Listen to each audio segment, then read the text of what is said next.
அவர் மாற்றுத்திறனாளி பெண்ணான தீபக் ராணிக்கு 3 சக்கர வாகனத்தை வழங்கியுள்ளார்.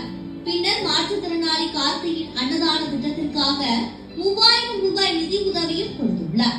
இதே போன்று சின்ன சொக்கிக்குளம் பகுதியை சேர்ந்த 8 வயதான தமிழ் மாற்றுத்திறனாளியான தேஜஸ் என்ற சிறுவனுக்கு 4 சக்கர வாகனம் கிடைப்பதற்கும் லாரன்ஸ் உதவி புரிந்துள்ளார்.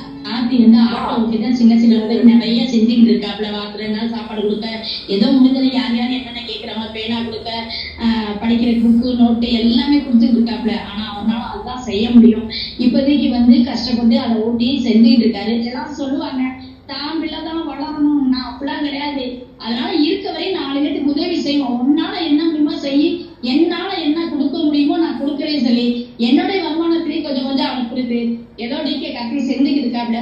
லாரன்ஸ் சாரை பாக்குறதுக்கு நீங்க எப்படியாவது உதவி பண்ணணும். அதுதான் இந்த வீடியோ எங்க போய் சேரணுமோ அங்க சேர்ந்துச்சுன்னா ரொம்ப நல்லது.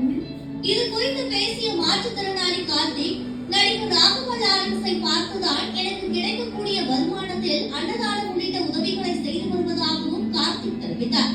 சத்தியம் செய்திகளுக்காக மதுரை மாவட்ட செய்தியாளர் கார்த்திக்குடன் சத்தியம் செய்திக்குழு.